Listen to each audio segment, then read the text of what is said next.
से जो ले कान्हा जी का नाम, पूरे होंगे सारे अधूरे काम। आज काम न करना कोई दूजा, आज तो करनी है गोवर्धन पूजा। आप सभी को गोवर्धन पूजा की हार्दिक शुभकामनाएं। आज की इस वीडियो में जानिए गोवर्धन पूजा किस प्रकार से की जाती है।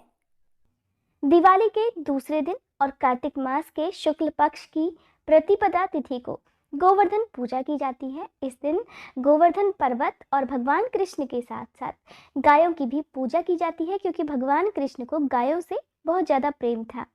गोवर्धन पूजा वाले दिन गाय के गोबर से भगवान कृष्ण और गोवर्धन की प्रतिमाएं बनाकर उनकी पूजा की जाती है।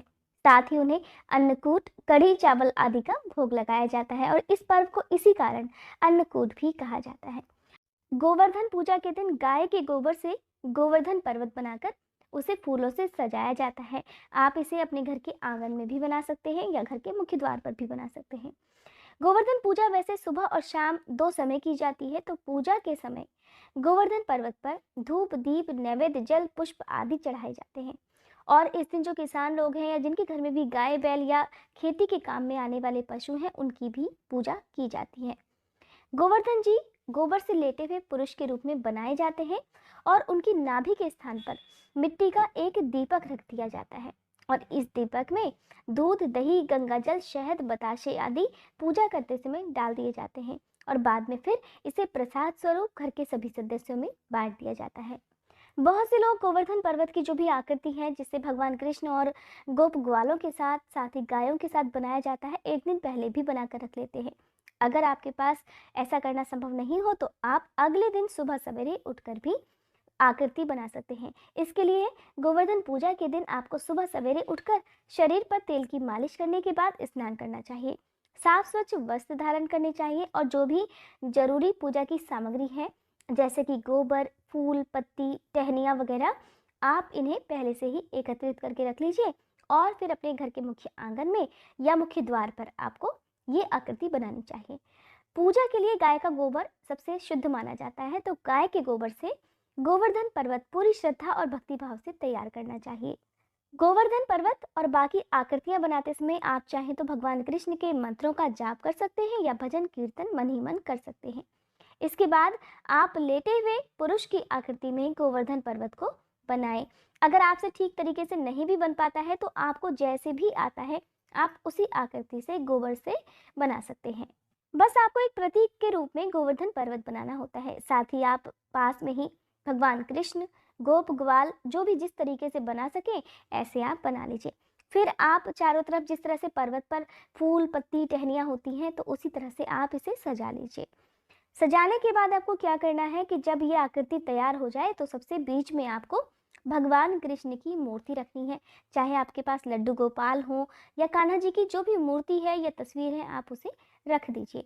क्योंकि देखिए, जब गोवर्धन पर्वत की आकृति बनाई जाती है तो जो लेटे हुए गोवर्धन जी होते हैं पुरुष के आकार में, उनकी नाभि में मैंने जैसे अभी आपको बताया था वहां पर एक गड्ढा भी करना चाहिए। उसके ऊपर ही आपको कटोरी जितना बड़ा दीपक रखना होता है। आप गोवर्धन पर्वत की आप पूजा करें, धूप दीपक जलाकर, अक्षत, रोली, कुमकुम लगाकर आप उनकी पूजा करें और फिर गोवर्धन पर्वत की परिक्रमा भी करनी चाहिए। वैसे तो परिवार के जितने भी सदस्य हैं वो सभी भी परिक्रमा कर सकते हैं। कहते हैं कि परिक्रमा करने से अगर आपके जीवन में कोई दुख है और आप साक्षात गोवर्धन पर्वत की परिक्रमा नहीं कर पाते हैं तो घर में ही आपको साल भर में एक दिन इस पुण्य की प्राप्ति हो सकती है।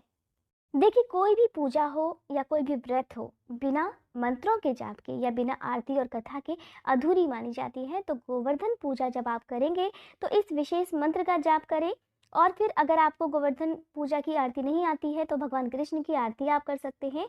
साथ ही आज के दिन पूजा करने के बाद वहीं पर बैठकर आपको कथा भी सुननी चाहिए। अगर आप गोवर्धन पूजा की कथा सुनना चाहते हैं तो इसकी वीडियो भी आपको मेरे चैनल पर मिल जाएगी। परिक्रमा करते समय या फिर पूजा करते समय आप इस विशेष मंत्र का यथासंभव जाप कर सकते हैं। मंत्र है गोवर्धन धराधार गोकुल त्राण कारक, विष्णु बाहु कृतोच्छाय, गवा कोटि प्रभो भवा। बहुत से लोग गोवर्धन की आकृति बनाकर उसे बहुत सुंदर तरीके से सजाते भी हैं। अगर आप भी ऐसा करना चाहते हैं तो इसके सूखने का इंतजार करें। सुबह के समय आप गोवर्धन पर्वत की जो भी आकृतियां हैं आप वो बना लीजिए और फिर उनकी विधिवत तरह से सजावट कर सकते हैं। आज के दिन बहुत सारी जगह पर पर्वत में, जो पर्वत आप बनाएंगे या आकृति बनाएंगे, उसमें अपामार्ग यानी कि जो पत्तियां होती हैं अपामार्ग की, वो रखना अनिवार्य माना जाता है। तो अगर आपके यहाँ भी ऐसी परंपरा है तो आप इस परंपरा का पालन कर सकते हैं। और अगर नहीं मिल सकती पत्तियां तो कोई बात नहीं, बस आप सच्चे मन से पूजा कर लें। पूजा करने के बाद गोवर्धन पर्वत की जो आपने आकृति बनाई है उसकी 7 बार परिक्रमा करनी होती है। हर बार आप परिक्रमा करते समय जयकारे बोले, या कान्हा जी की जयकारा बोलते रहें, या फिर गोवर्धन पर्वत की जयकारा लगाते रहें। परिक्रमा करते समय देखिए क्या होता है कि एक व्यक्ति, चाहे वो घर का मुखिया हो या कोई भी व्यक्ति हो, वो अपने हाथ में जल का एक लोटा रख ले और एक खील का बर्तन, जो कि आप दिवाली पर भी चढ़ाते हैं या कुछ लोग जौ भी रखते हैं। तो आप जितनी बार परिक्रमा करेंगे थोड़ा थोड़ा जो जल है वो लोटे से आप धीरे धीरे गिराते रहें। और इस प्रकार आप जौ बोते हुए पहले आप एक लोटे से जल गिराते रहें और साथ ही दूसरे हाथ से जौ बोते रहें। इस तरह पूजा करने के बाद घर में अगर आपके पशु हैं, जैसे गाय बैल आदि हैं, तो आप उनकी भी पूजा करें, उन्हें स्नान कराएं, उन्हें तिलक करें, उनकी आरती उतारें और फिर उन्हें भोग में आप हरा चारा या फिर गुड़ रोटी ये सब चीज़ें खिला सकते हैं। आज के दिन बहुत सी जगह पर विश्वकर्मा भगवान की भी पूजा की जाती है। साथ ही देखिए अन्नकूट का पर्व भी इसे कहा जाता है। तो अन्नकूट यानी कि अन्न के मिश्रण से खिचड़ी तैयार की जाती है, एक भोग लगाया जाता है जो कि भगवान विष्णु को बहुत प्रिय था। कहा जाता है कि 56 भोग भी आज के दिन भगवान कृष्ण को लगाने चाहिए। अगर आपकी सामर्थ्य है तो आप भी लगा सकते हैं, नहीं तो आप केवल माखन मिश्री का भोग भी कान्हा जी को लगा सकते हैं। देखिए बहुत से लोगों के लिए गोवर्धन पर्वत की आकृति बनाना संभव नहीं हो पाता है, या फिर आपके घर में ऐसी मान्यता नहीं होगी। तो एक काम हम सबको गोवर्धन पूजा के दिन करना चाहिए। वो काम है कि मानसिक रूप से हमें आज के दिन गोवर्धन पर्वत की पूजा करनी चाहिए और साथ ही भगवान कृष्ण की, और जितने भी पशुधन हैं जैसे कि गाय बैल हैं जो कि खेती के काम में आते हैं, उनकी भी पूजा करनी चाहिए। और इस प्रकार हमें सभी किसानों का भी धन्यवाद करना चाहिए कि वो अपने घर में इन पशुओं को पालते हैं और अन्न उगाते हैं, जो कि हम सभी के लिए जीवन है। और क्योंकि गोवर्धन पर्वत पर खास तरह की जड़ी बूटियां भी पाई जाती हैं जो कि हमें नया जीवन प्रदान करती हैं, इसलिए आप सभी को और हमें भी मिलकर गोवर्धन पूजा के दिन सभी का धन्यवाद करना चाहिए, भगवान कृष्ण का, गोवर्धन पर्वत का, सभी किसानों का और सभी खेती में काम आने वाले पशुओं का भी।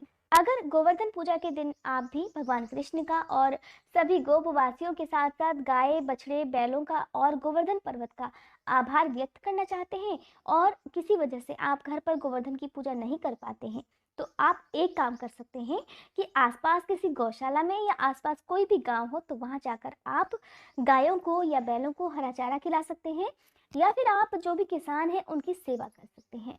उनकी सेवा करने के लिए आप अपनी सामर्थ्य के अनुसार उन्हें जो भी दान दक्षिणा है वो दे दें, ताकि वो अपने पशुओं को इससे आपकी तरफ से हरा चारा वगैरह खिला सकते हैं। और इस प्रकार करने से आपको भी भगवान कृष्ण का आशीर्वाद प्राप्त होगा। गोवर्धन पूजा क्यों मनाई जाती है, कब से इसकी परंपरा प्रारंभ हुई, इस बारे में पुराणों में एक कथा प्रचलित है। और इस कथा के अनुसार एक बार की बात है, भगवान कृष्ण अपने मित्र ग्वालों के साथ पशु चराते हुए गोवर्धन पर्वत पर जा पहुंचे। वहां जाकर उन्होंने देखा कि बहुत से व्यक्ति एक उत्सव मना रहे थे। अब कान्हा ने इसका कारण जानना चाहा, तो वहां पर उपस्थित गोपियों ने उनसे कहा कि आज यहाँ पर मेघ और देवों के स्वामी इंद्र देवता की पूजा की जाएगी, और फिर जिससे इंद्रदेव प्रसन्न होकर खूब अच्छी वर्षा करेंगे, और जब वर्षा होगी तो खेतों में ढेर सारा अनाज उत्पन्न होगा और ब्रजवासियों का भरण पोषण भी ठीक तरह से हो सकेगा। ये बातें सुनकर कान्हा जी कहने लगे कि अगर ऐसी ही बात है तब तो इंद्र देवता से भी ज्यादा बलशाली तो गोवर्धन पर्वत ही है, क्योंकि इन्हीं के कारण तो यहाँ वर्षा होती है, और फिर सबको इंद्रदेव से भी पहले बलशाली गोवर्धन की पूजा करनी चाहिए। कान्हा जी की ये बात सभी गोपवासियों को बहुत अच्छी लगी और तब उन्होंने गोवर्धन की पूजा करना प्रारंभ कर दिया। जब ये बात इंद्र देवता को पता चली कि गोपवासी आज मेरी पूजा नहीं गोवर्धन की पूजा करने वाले हैं, तो उन्हें बहुत क्रोध आया, और क्रोध के कारण उन्होंने सभी मेघों को आज्ञा दे दी कि वे गोकुल में जाकर खूब मूसलाधार बारिश करें। और इस प्रकार देखते ही देखते गोकुल में ढेर सारी बारिश होने लगी। चारों तरफ जल ही जल था। ये सब देखकर सभी गोपवासी डर के मारे भगवान कृष्ण के पास पहुंच गए और अपनी परेशानी उन्हें बताई। कारण जानकर कान्हा ने सभी गोपवासियों को गोवर्धन पर्वत की शरण में चलने के लिए कहा। अब सभी गोपियां, सभी गोप ग्वाले अपने अपने पशुओं समेत गोवर्धन की तराई में आ गए। उसके बाद कृष्ण ने देखते ही देखते गोवर्धन पर्वत को अपनी तर्जनी उंगली पर छतरी की तरह से तान दिया। इंद्रदेव ने क्रोध के मारे 7 दिन 7 रात लगातार वर्षा करी, किंतु कृष्ण के सुदर्शन चक्र के प्रभाव से ब्रजवासियों पर जल की एक बूंद भी नहीं पड़ पाई। और यह अद्भुत चमत्कार देखकर इंद्रदेव खुद ही हैरान हो गए। तब ब्रह्मा जी ने उन्हें बताया कि कृष्ण भगवान विष्णु के ही अवतार हैं।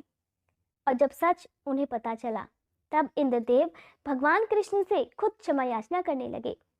और तब भगवान कृष्ण ने इंद्र देवता के अहंकार को चूर चूर कर दिया था, इसलिए उन्होंने इंद्रदेव को क्षमा कर दिया और फिर 7वें दिन गोवर्धन पर्वत को जमीन पर रख दिया और सभी ब्रजवासियों से कहा कि अब वे हर वर्ष गोवर्धन पूजा कर अन्नकूट का पर्व मनाया करेंगे। मान्यता है कि तभी से गोवर्धन पूजा करने की परंपरा चली आ रही है। आज के दिन बहुत से लोग साक्षात गोवर्धन पर्वत के दर्शन करके आते हैं और हमारे देश में, पूरी दुनिया में ये पर्व तो धूमधाम से मनाया ही जाता है, लेकिन ब्रज में, गोकुल में इस पर्व की धूमधाम देखते ही बनती है। उम्मीद है आज की ये वीडियो आपको पसंद आई होगी। जानकारी अगर अच्छी लगी हो तो वीडियो को लाइक जरूर कीजिएगा।